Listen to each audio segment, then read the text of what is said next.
Welcome to the 76 Capital Leadership Series. My name is Wayne Kimmel, Managing Partner of 76 Capital, and really excited to have you here with us today. We have a very special guest and a good friend of 76 Capital and mine. Ken Shropshire is our guest today. Really excited to talk with him about his career, all the things that he's done throughout the world of sports. It's going to be fascinating to hear all the things that he's done and the many things that he's touched. It's just going to be great. We're also going to talk about, what's going on in the world today from all the things that are happening. And we'll look at things around the social responsibility issues that are happening now, as well as everything that's going on with racial diversity. And we'll tackle all these tough issues today. So just as a setup, many of you know what 76 Capital is. We're a venture capital fund that focus on investing in smart and nice, passionate entrepreneurs who want to do the next thing in the sports industry. And we want to meet all of you. So please reach out to us on LinkedIn, Facebook, Twitter, Instagram, as well as subscribing on our 76 Capital YouTube channel, where you can see all of our leadership series shows, but also reach out to us and get in touch with us, because we want to meet you if you're trying to do something innovative in the world of sports, innovative in and around esports or sports betting. Please reach out to us. We'd love to talk with you. Love to see if there are ways that we can figure out ways to help each other. So today, we're really, I'm really excited and lucky to bring on Ken Shropshire. Ken is the Adidas Distinguished Professor of Global Sport and CEO of the Global Sport Institute at Arizona State University. He recently, prior to going over to Arizona State University, spent 30 years at the University of Pennsylvania at the Wharton School and was the director of the Wharton Sports Business Initiative and many other programs, important programs at the University of Pennsylvania. And he still holds the title now as Wharton Endowed Professor Emeritus. Ken started his career at Stanford University and got his law degree at Columbia University. He's the author of 8 books. I hope I counted them correctly, Ken. And, he's worked with everybody. I mean, the NFL, the NCAA, the USOC, the Major League Baseball. And we'll talk about all these things on this show and this series, our 76 Capital Leadership Series. And now I'd like to bring on Ken and welcome him to the show. Ken, welcome to our 76 Capital Leadership Series. Hey, Wayne, glad to be here. Good to have human contact, Well, it's great to see you. You look great. And, there's a lot of heavy things going on in the world right now. And, you and I have discussed a lot of these things over the years, and it's been things that, we've had a chance to sort of talk about and then move on to the fun, innovative kind of things that are going on in the world. But right now seems to be this amazing time where, maybe some of the things that we've talked about, maybe some of the things that you've, spent your career on, this could be the time to truly make change. I'm excited to discuss that with you. We'll get into that in a second. But before we get there, I'd love to talk with you and share with our audience here on the 76 Capital Leadership Series a little bit of your background, where you grew up, and your overall story. Yeah, I'm afraid of you. I'm afraid you might do a little this is your life kind of thing if I go back too far. You mentioned the Stanford Columbia thing. Before that, I grew up in Los Angeles. I grew up in what people now call South. There it is, South Central LA. That's me and my brother. That is the barbecue pit. It's the 4th of July is around this time. I always think about it. My father built that himself. That's on 2663 South Cochran, near the corner of Crenshaw and Adams in LA. So we were hardcore LA residents. So I saw a lot of what's going on now. I mean, I remember as a 10-year-old, the Watts riots taking place in LA. I was fortunate enough to get a football scholarship to Stanford. I was an all-city football player many years ago. And that helped me to do a lot of things that I'm doing now. There it is. There's the Dorsey High School team. Is this the one? Yeah, this is the photo with, since we're talking about everything, guess who on that team we called Snow? Number 65. So it's the one white guy on the team. There's some great players in there. Butch Johnson's on the team. He was, you can't see him. He's kind of number 40 something. But he ended up playing a great career with the Dallas Cowboys. He ended up being an all-star there. A number of guys went out of college, and I'll tell you, equally, as I look at this, kind of sadly, a number of guys incarcerated. A good number of these guys are dead. I mean, there's so the same age as me. Some of them passed away way too early, but it was a very important part of my life and some of those guys, we all have our pandemic phone calls and Zoom calls. Some of those guys I'm talking to on a regular basis, making sure people are okay and everything. End up going to law school after a not so good football career. That's me at Stanford. Look at that guy. You'll be wearing those next week, won't you? The puka shells. Remember those? That might have been before your time. My hair was that long last week. My wife made me cut it. I guess the hairline was a little bit further back than then. But yeah, I think that might have been senior year at Stanford. There was a girl next to me in one of those photos. And so, did you meet your wife at Stanford? Yeah, I did. We did not, as she would want to make clear, we did not date then. She was too wise to date a football player, in her words. A couple of years younger than me. She is the real. She and my son and daughter, actually, everybody in my family was a better athlete than me. She recently was inducted into the Stanford Athletics Hall of Fame. She was, as she went off in, I guess it was 79, she was number 50 in the world. And to bring her down a little bit, she lost to Martina, she lost to Chrissy, she lost to a lot of people along the way. But a great college career, as you can see. And she ended up becoming a physician. So she ended up going to medical school. And that's when we kind of re-met in LA. I was practicing law in LA. She came back to LA after her career. And not a guy who understands about touching the hot stove and not going back twice, but under the guise of tennis lessons, we started dating. So many people would interpret that as I paid to date her initially. But it's been we've been married now 32 years. So it's been a quite a ride. So. That's amazing. It's an amazing story. That's great. And then, you shared with me your son played, was a top collegiate tennis player and also played professionally for a little bit. Yeah, he played, grew up playing in Philly, which is not the easiest thing to do. And maybe if we were more aggressive parents, we would have sent him to Florida. He, showed all this great promise early on.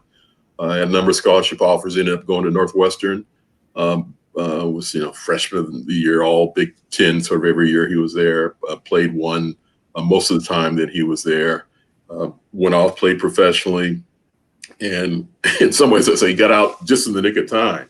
Yeah. I mean, just as this pandemic stuff was coming up and tennis was shutting down, he was hovering in the top hundreds in the world, trying to see if there'd be a breakthrough for him. And I think sadly about all the guys who were in his place that stayed out there. He went to a tournament in London, and from his legal studies department at Northwestern got just kind of a mass email saying, hey, there's some legal internships available at this firm. He applied, got the internship, and sort of in a moment of determination, is it going to be this or am I going to try to go to law school? He takes that internship, takes the LSAT, applies to law schools and gets in all these law schools, and smartest kid anybody could have, he accepts at Penn, where I still get the tuition benefit being the professor emeritus. So he'd be at Penn Law School in September. There he is, thanks to his mother, handsome young man. And he's actually this summer in a program, and he's working at Proskauer. So kind of nice. Easing his way into the sports space as well, unwittingly. I mean, he sort of got the opportunity without telling me a lot about it. And he mentioned the firm. And I said, boy, yeah, that's a place that I had no interest in hiring me back in the day. So good for you. You're on your way already. That's amazing. That's straight to being a commissioner, right? Yeah, how about that? And as a kid, I don't, he doesn't quite know what it means to to be in there at this early stage. So we'll see where that goes. And our daughter is at finishing up at Wharton, getting an MBA. So again, the tuition deal, and there's a pattern here. But she's an entrepreneur. She's actually working on. We may come over to 76 Capital to see if there's funding possibilities at some point. But working a lot in the wellness space, creating apps and environments for people to know more and be able to gain more assistance with breathing, meditation, and sort of other wellness apps. Really very interesting. I mean, it's and maybe you already answered this question as we were saying. I said, so how did you end up going from being practicing law in Los Angeles to moving over to Wharton? And was it just because of this tuition deal? No, I'm kidding. Well, I will tell you, kids, you take these jobs where they have these, tuition benefit. I had no kids. I got there at I was 29 or whatever. It wasn't even something that was a possibility. But monetarily, my money guy, Mr. Kimmler, will tell you these long-term benefits can really pay off if we focus on them. I ended up. I was only at a law firm for not even 2 full years. I was at a firm called Manat Phelps Rothenberg and Tunney at the time. Alan Rothenberg, a great sports guy. Steve Greenberg, Hank Greenberg's son, was there. Arn Tellem, the now president of the Pistons, was there. So a number of great sports people. So I met a lot of the right people. I was at the time, I had trouble getting to the bar. All this, kind of getting started in life was not an easy thing for me. And I tell people, I say it on your show as loud as I can for people going through this now. I took the California bar, can't remember for sure, it was either 4 or 5 times before I passed. So you too can struggle and then end up getting tuition benefits from University of Pennsylvania. So at some point, while I was sitting in the firm, the LA Olympics, LA got the right to the Olympic Games. I began a process saying I want to work at the Olympic Games. So I actually got a full-time job there initially as a lawyer, negotiating sponsorship and licensing deals for the '84 Games. And then as we sold all those deals, and think about that, an Olympic sponsorship, you and I could figure out a way to get one out, cost $4 million then. You could be an Olympic sponsor for $4 million. Now it's, 100-fold that number plus to be in that space. Then I got put in charge of the sport of boxing. And the '84 Games, the biggest name to come out of the boxing '84 was Evander Holyfield. He actually won a silver or bronze. It wasn't even successful. I ended up, after the games, representing some boxers. Through this whole process, the time at the firm to the Olympic Games, I'd been teaching as an adjunct at law schools in LA, liked it. The games end. I decided I wanted to look at this career as a professor, applied to a bunch of places. The Wharton opportunity came through, and it was especially enlightening to me the moment. They were very interested in having someone focus on sports and entertainment. I used to do a lot more entertainment work than I do now. So in 1986, I came. I thought that I would be there for a couple years, then go back to LA. Who wants to be in Philly when you can be in LA? My wife, not quite then, is finishing up med school. She gets into the matching thing, which some of you know about, and she says, hey, I can match at Penn, but are we going to be serious about this or not? So we end up getting married. She moves to Philly. Timing was not exactly that flow, but something like that. And that's where it all started. And then it becomes the thing where Penn was a great place for me. I'm still affiliated with Penn, still do a lot of work there. Her career was great. She's at Penn initially, then Pennsylvania Hospital as an anesthesiologist. The kids have these great educational opportunities and experiences, and they're doing very well in the schools. So we're like, well, we can't leave. And 30 years evolved, and that's the way that it went. But Penn was great. We started the Wharton Sports Business Initiative while I was there. We got wonderful funding from Ken Moelis from Moelis and Company to get it going, and then others along the way helped it out. And we really did look closely in a way that no business school had at the business of sports. Yeah, what an amazing run you had at Wharton. Again, we have the great Ken Shropshire on our 76 Capital Leadership Series. You like that, Ken? Legendary. Come on. Why not? But I think you really have done some amazing things. I think one of the great things that I'd love to get your thoughts on is a lot of times in sports and especially in coaching, you have coaches and they have all these assistant coaches and they go out and do all these great things and they have this coaching tree of people. I think it's very similar with you, with people that you've worked with at Wharton or taught at Wharton or mentored over the years are now in some of the biggest jobs in sports all across the country, whether it's in academia or in some of the top executive jobs. You must be really proud of what you've been able to do. Well, I try not to be irritated that I'm not making the money they're making, but a lot of every time I turn around, there's somebody at one of these firms or at a league or a team or somewhere that came through Penn at some you're somewhere for 30 years, you're in Ivy. It's likely that you'll cross a lot of people's paths, and I do. I mean, I'm surprised. I was on a street in Cape Town, just walking down the street, kind of on high alert, thinking maybe something problematic, and a kid comes up to me, and it had been a kid who had been a research assistant of mine. He was involved with a hedge fund in Cape Town. Just came up, and the guy I was with, a colleague from Arizona State, was like, everybody. I said, no, this is just but it does happen quite a bit. You think about 100 students a year for 30 years, and from an Ivy institution, and especially in the sports space. Early on, there weren't that many institutions that were really offering a lot of sports courses. So some of the more senior guys came through at that time, and we're still in touch. Well, and then also, you work very closely with Scott Rosner, and you and Scott, wrote the book. As I always say, you wrote the book on sports, the business of sports, and truly you did. In many people's eyes, as well as mine, it's really the original sort of Bible when it comes to how to really understand the business side of sports. Prior to a lot of people thinking there was a business behind these games, you must be proud of what the work that he's done over the years as well.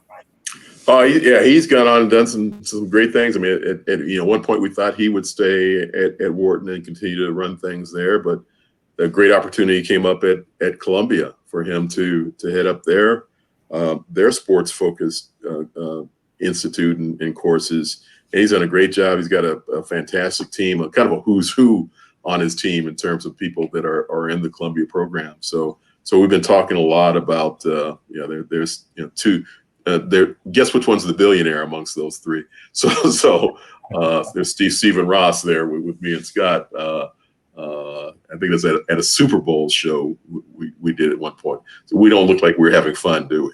So Scott is just one of the great guys. He is the encyclopedia of sports law and business. I mean, he's really got a great mind to think about the issues. So we are working on, so everybody knows, I don't know, can't promise you a date, but we're working on updating the book, which really has had a lot of success, and we've been scurrying around. We thought during this isolation period we'd have time to do it, but then all these other issues have come up, and we've been again just focused on so many things that are real time in sports. Absolutely, and now you're at Arizona State University, the CEO of the Global Sport Institute, which not a bad place to be during when it's cold out there, in Philadelphia, to be out in Arizona. But what has that journey been like so far for you to really build this program? Yeah, and that's been great. It has been so much fun.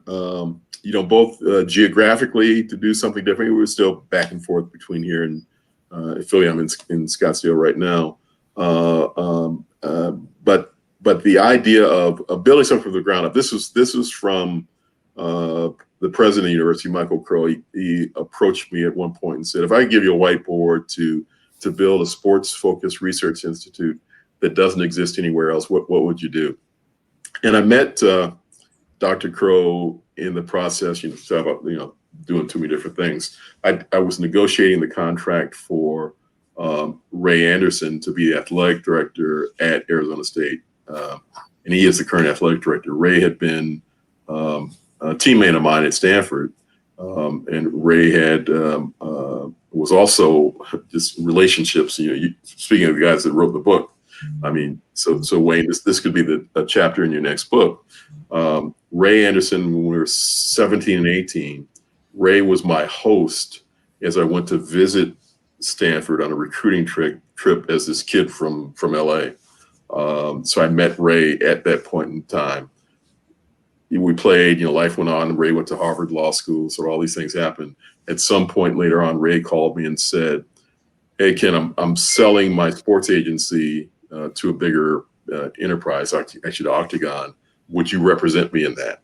And his first kind of business we did together was to sell that. And then he moves from there. He gets an opportunity he works at Octagon, and he gets an opportunity to work with the Atlanta Falcons. He says, "Hey, they want me to be the CAO, the Chief Administrative Officer. Will you negotiate this deal?"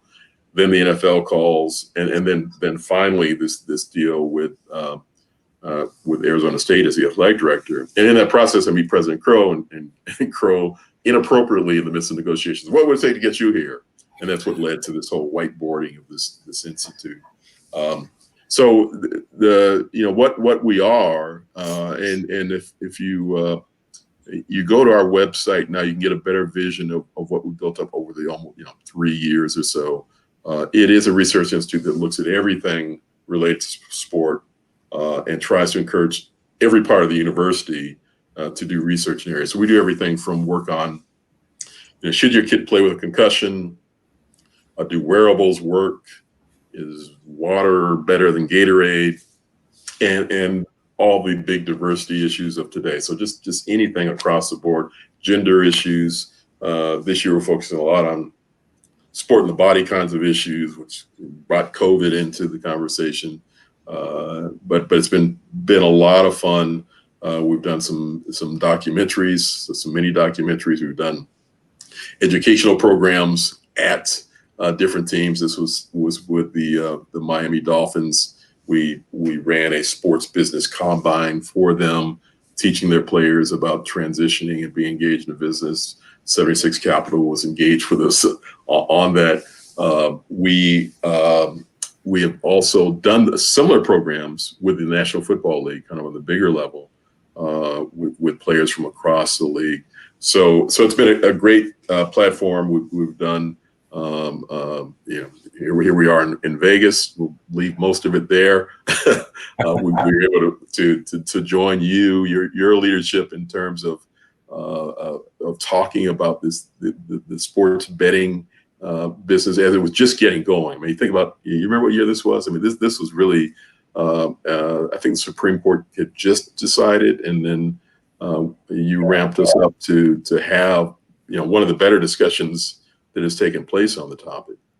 Yeah, this was about 6 months after PASPA was overturned by the Supreme Court. I mean, really, talk about all the things that you've taken on and all the different topics that you've taken on at ASU. I mean, and the Global Sport Institute is pretty incredible. And one of the things that we do here at 76 Capital, and we're really excited to have Ken Shropshire on our 76 Capital Leadership Series today. We think about some of the biggest leaders in the world, some of the iconic leaders. Like, we talked about Nelson Mandela at our last conference that we had prior to all this that went down, where I was had the opportunity to interview David Stern right prior to, unfortunately, when his passing. And There's this quote that he said when, sport has the power to change the world, is the power to inspire, is the power to unite people in a way that little else does. Sport can create hope where once there was only despair. It is more powerful than government in breaking down racial barriers. And, we talked about this back in November of last year. And now, in the world that we're living in today, I think this is even more relevant. And hopefully during this time, we can actually make the real change. And maybe sport is the thing that can help really change the world and bring us all together as one. And that's one of the things that we've been talking about a lot on our 76 Capital Leadership Series. And I'd love to get your take on this. I know you're one of the foremost experts in the world on these types of issues. So I'd love to hear where your head has been. I've watched different shows that you've been on, different posts and articles that you've written. So how's this whole time been for you? Well, the catalyst for this whole moment, the killing of George Floyd by a police officer, good friends, including you. I think we got a quick text message or something like that as things were happening. The first thing that struck me was how many friends reached and asked if I was okay, and it was sort of as a Black man in this world. I think there was a realization by some people that weren't necessarily from somewhere like Philadelphia, where you kind of have regular interaction with folks, but some in Philadelphia or LA or otherwise that haven't really thought about it. Are you okay? Was kind of the question a lot of people ask, and I said, this is nothing new for me. This is I have no new fears because of this moment. I only appreciate the awakening that has occurred. Little did we know, those first couple of days when we talked, that there'd be a constant multiracial protest to try to move the issue forward and try to address the issue in a way that it had not been addressed before. So that's been compelling. And when I think about, you mentioned Mandela. When you think about Mandela in this space, you think about South Africa. How do we move forward? What is it that we're supposed to do? And I've been thinking about, you didn't tell me you were going to mention Mandela, but I'm thinking about him a lot and kind of rereading some of his work and his autobiography and otherwise. He and Bishop Desmond Tutu, a big piece of what they put together was the Truth and Reconciliation Commission. The idea that we finally get all the truth out. So think about these Confederate statues, think about all the engagement that's going on about how did we get to where we are, thinking about people that are focusing on the history for the first time, that are understanding the restrictions that existed with lending to African Americans, so the mass incarceration, how laws evolved. So we get the truth out about that. How do we move forward? I think that we've got to be careful about spending too much time blaming and tearing down statues and doing that, all that sort of stuff. How do we reconcile? What do we do going forward? And the past is important, and in many traditions, we all know it's important. Make sure we compartmentalize it properly, but let's figure out what we can do to move forward. So that's what I've been having a lot of conversations with sports entities on, from USOC, the NBA in Asia, sort of all these groups. First to talk about the history and make sure everybody's kind of got their arms around it, and then what can we do going forward? That's been the biggest conversation and the most important conversation that I've been having. I think about going forward, and that's certainly something that we always talk about. Moving things forward and trying to do the next thing and trying to innovate. How do we innovate? How do we move things forward with these types of issues? How do we get to a place, and how do we make sure that we really do put the past in the past, and we truly can move forward as a united country? Yeah, well, a lot of it has been. I think it varies by organization. I think that the biggest problem you can have is how do we end global racism, right? So don't start there. I mean, I think the part of the answer is, what issues can you address one by one? And with a lot of the sports franchises, a lot of sports entities, for me, it has been, we all kind of maybe smiled or weren't so certain about ride-alongs with the police and sort of the things that the Players Coalition was doing. Hey, it turns out those things are a good idea. That a lot of it is at the basic level. So if you can't figure out what to do and you want to grab one issue as a team or as a sports enterprise or as a company in a town, what can you do to improve relationships that police have with different communities? What can you do to humanize people?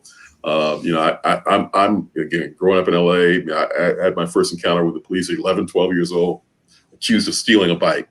I had my last major encounter in Philly on the main line, being arrested for bank robbery. I matched the description of a 35-year-old guy when I was right at 60. So flattering, but not at the right time.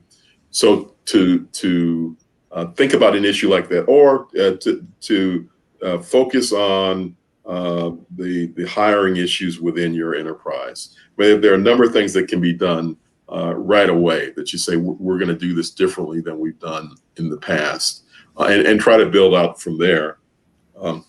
The other thing within companies and teams and leagues and otherwise, I've said, you got to have, you brought me in to have this conversation, but you've got to have a regular safe space for these kinds of conversations.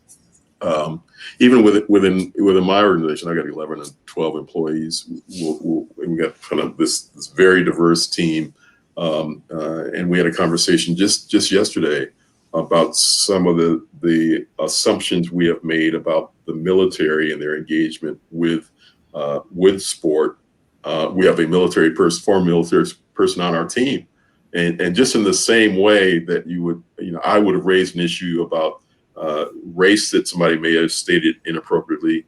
This person appropriately raised, hey, you got to realize that the military is not monolithic. There are individuals you need to think about. So for all of us to step back and think about how do we address these issues better, but also to have safe spaces to have these conversations so that we can all grow. Yeah, it's really going to be, these are issues that we believe that we can address, we can hopefully move forward on, but it's tough. And we're here on our 76 Capital Leadership Series with Ken Shropshire. We're talking about all the issues that are going on in the sport industry today, and heard an incredible background of his whole career. Ken, one of the things I'd love to ask you is, now with the NBA, hopefully there'll be an NBA season and the players will go down to Orlando in the bubble. Let's just say that it does happen. If it does, the NBPA and the league have talked about allowing the players to put social causes on their jerseys. Right. What are your thoughts about that? It's nice, and I think, again, when you think about small steps, it's a lot like the NFL has had this My Cause, My Cleats kind of program for the past, maybe it's been even a half dozen years now, as I think about it, where you can put forth things on your cleats for a game or two during the season. I think overall, so we've got to have this kind of stuff. I tell people that one of my big engagements with social activism, and be frank, I have not been in. This is probably the first time on some issue like this. I was at the Million Man March. I've been kind of done a lot of stuff over the years, but taking the CDC seriously as someone over that age, I have not been in the streets on this one at all. I've been doing a lot of this kind of stuff, a lot of conversations.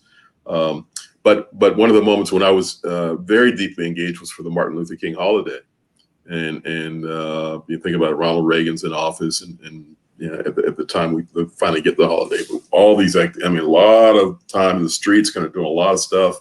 Depending on your age, you remember this, and then we get the holiday. Forget Arizona. Arizona was the kind of late mover on that, but federally we get the holiday, and I remember. A lot of people then raise, okay, you got the symbolism. What does that mean? And the idea that you can do these symbolic things, you put things on jerseys or on cleats, you take statues down, those can be valuable.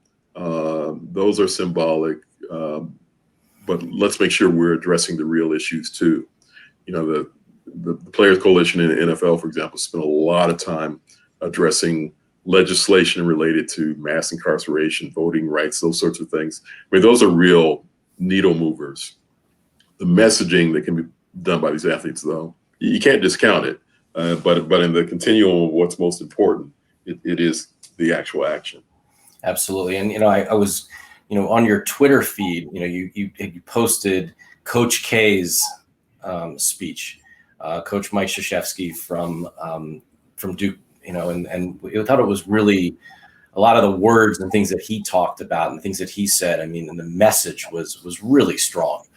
And was that, it was interesting, you said were you surprised that he did this, or what was your thought around that? Yeah, I'll tell you that honestly, when I saw that, I saw Coach K doing it. I had been at a point where I was talking some about the commercialization and the co-opting of the phrase Black Lives Matters, and that once everybody's saying it, what does it mean?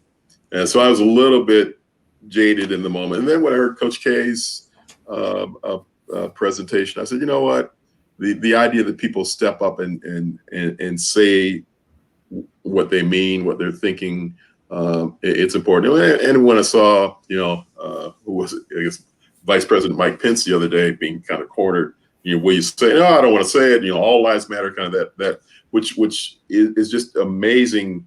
The number of people that are still stuck on, that haven't taken the time to understand what Black Lives Matters means, and that it's not exclusionary, but people that are still stuck in that moment. Drew Brees, great guy. He attended our program at Wharton, so know him a little bit. He got caught up in that a little bit too. He later rectified it and understood that in this moment, if you need to put a comma on there and say Black Lives Matter too, that's okay. That's at least a step in the right direction.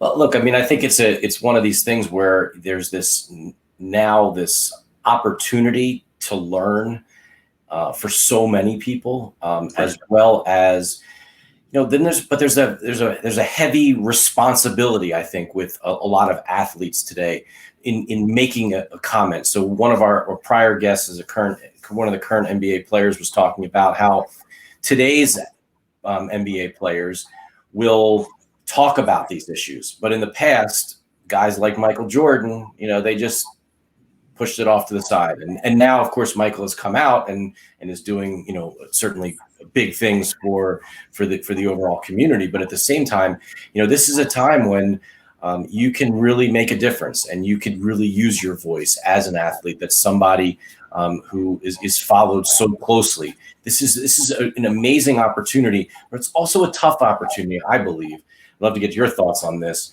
It's a tough opportunity for a young man in their 20s to be able to do this. But you know what? The chance to do it and really, really make a difference is here.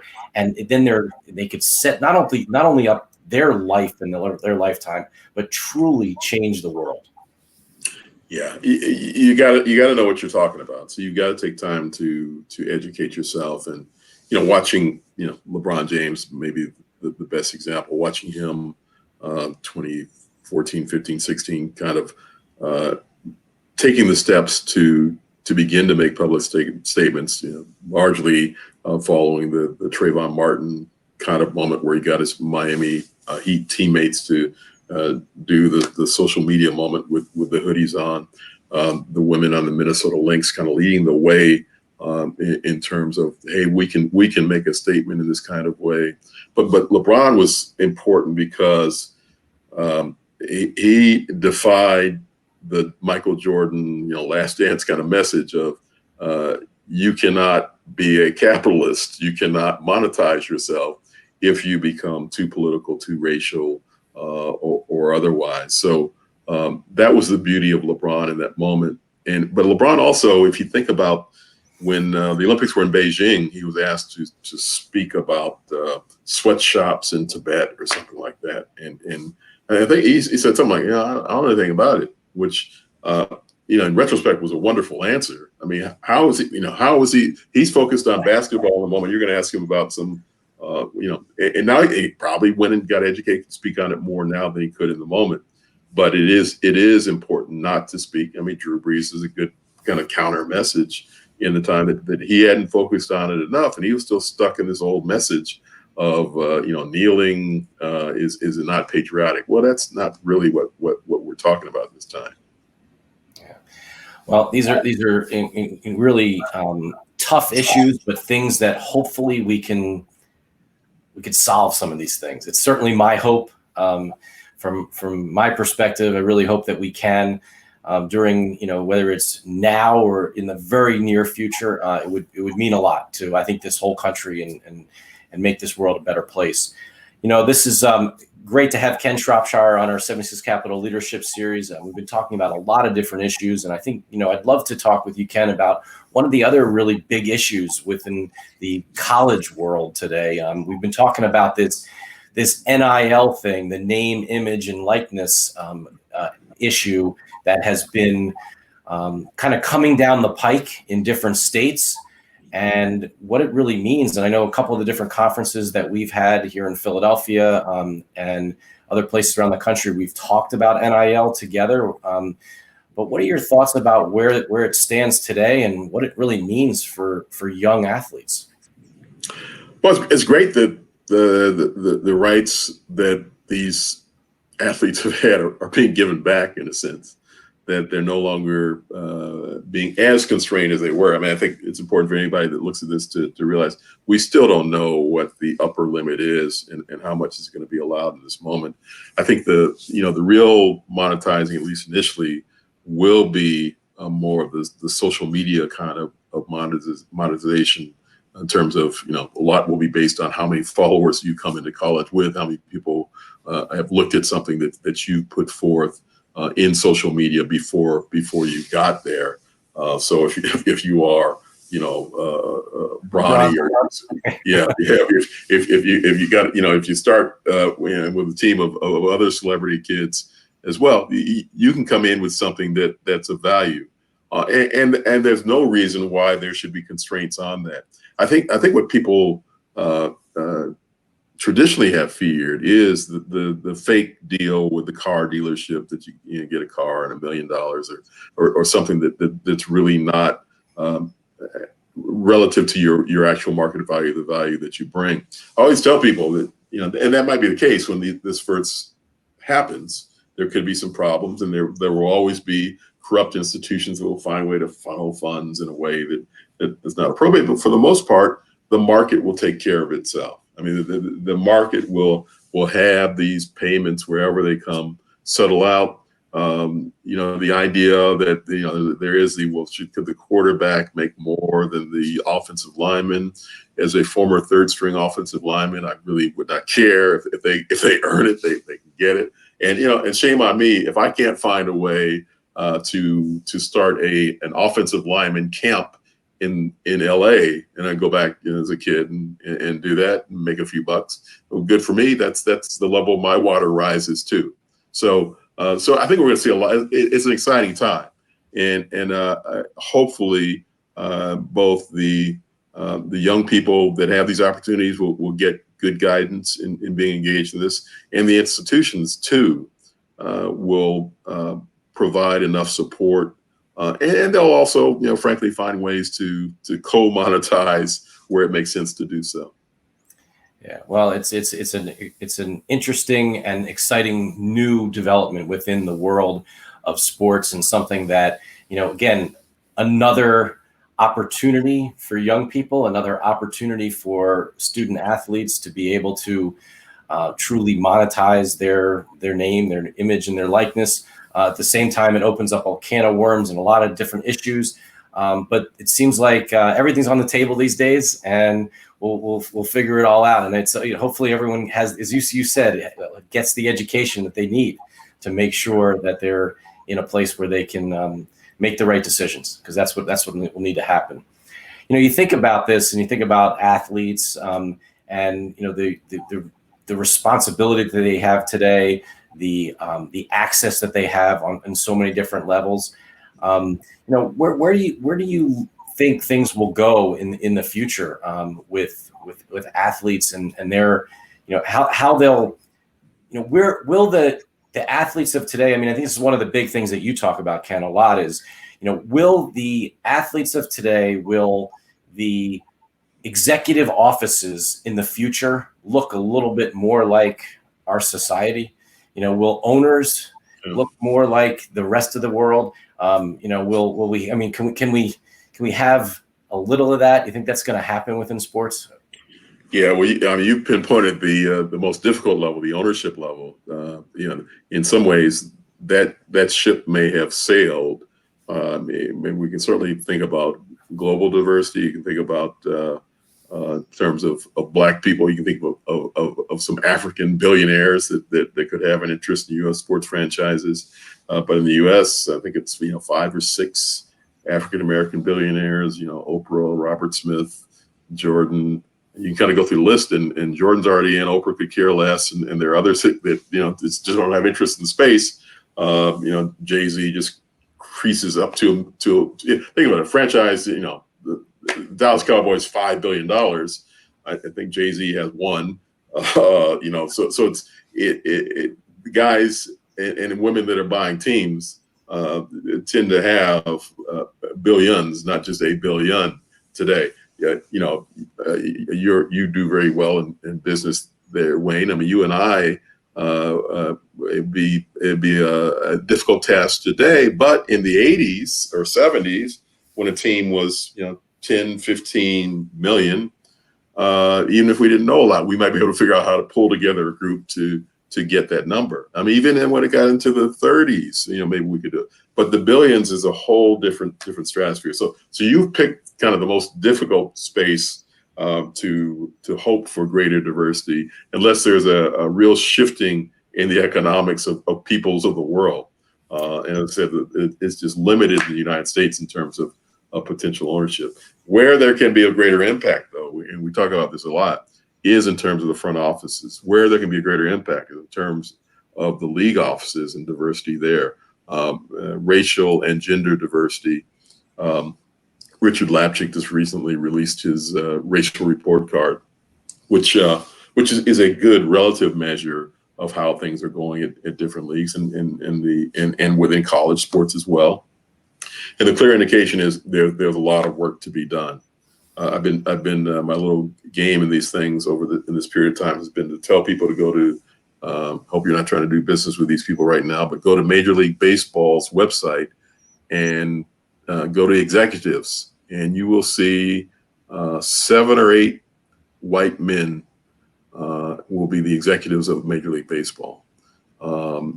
So something's not right about that in a sport that spends so much time celebrating Jackie Robinson, and look at all the great things that we've done.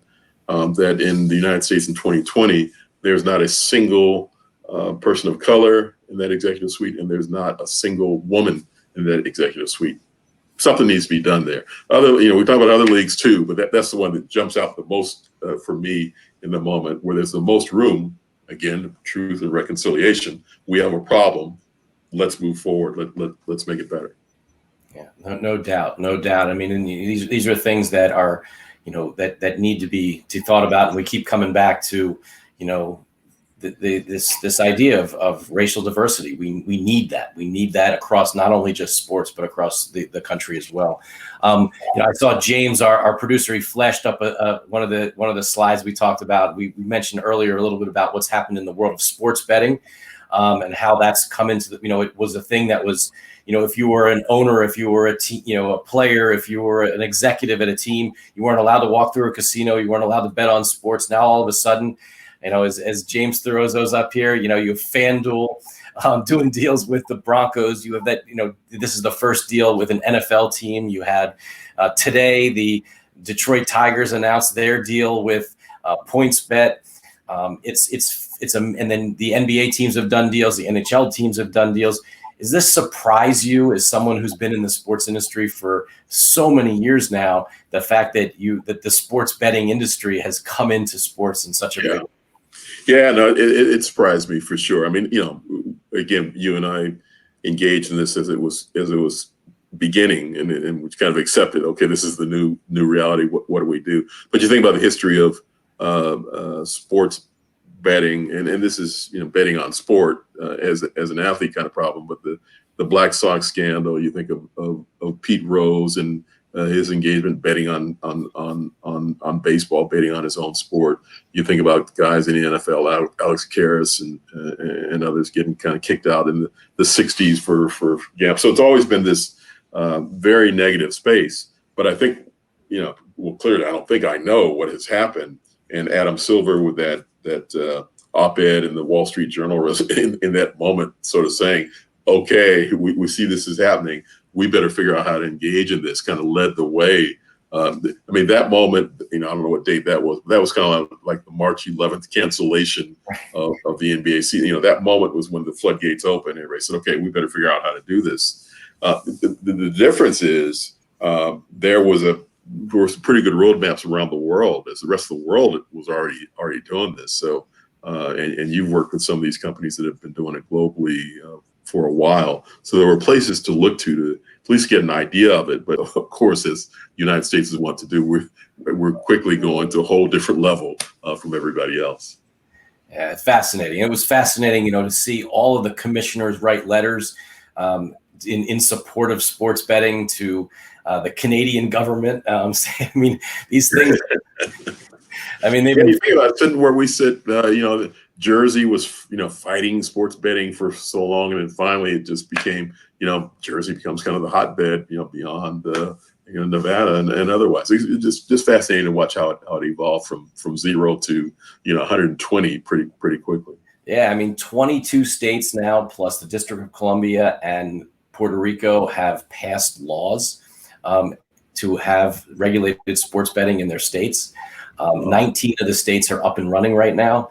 I mean, it's unbelievable. I mean, we, from our perspective at 76 Capital, we predict over 40 states will be live in the next couple of years.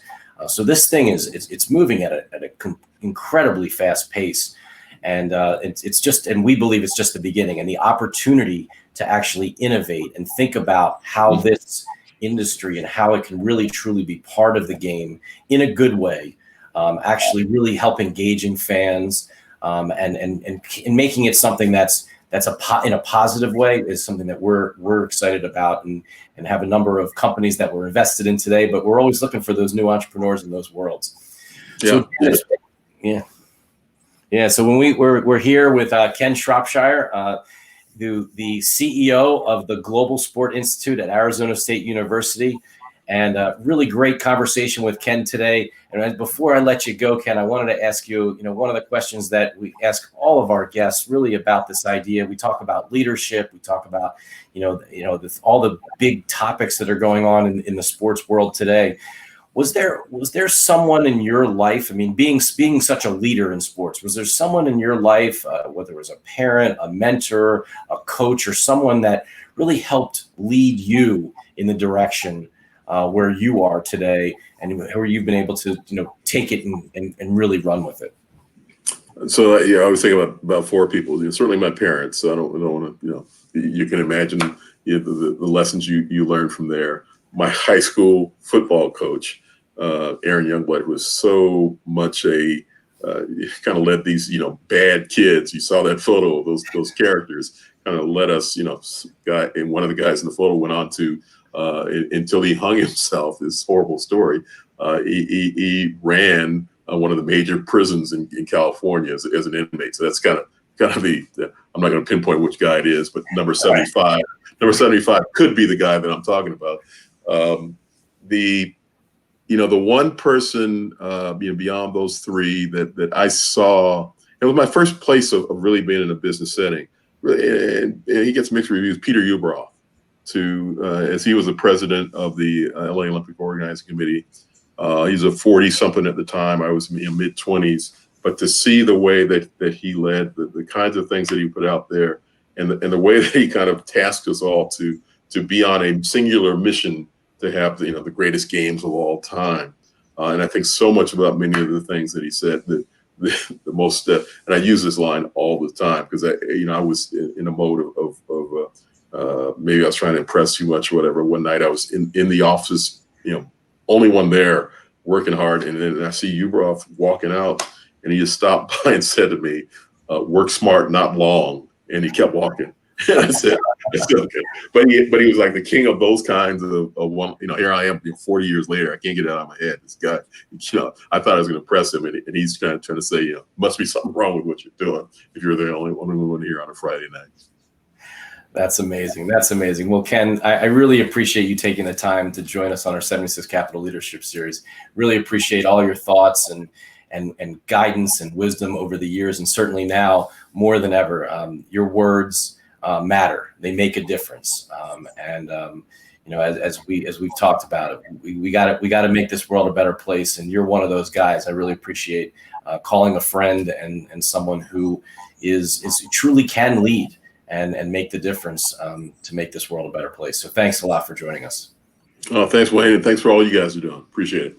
Yeah, it means a lot. So again, thanks, Ken, for joining us today on our 76 Capital Leadership Series, which will be, you can find all of our shows on LinkedIn, Facebook, Twitter, clips on Instagram, as well as you can subscribe to our 76 Capital Leadership Series on YouTube to get all of our shows.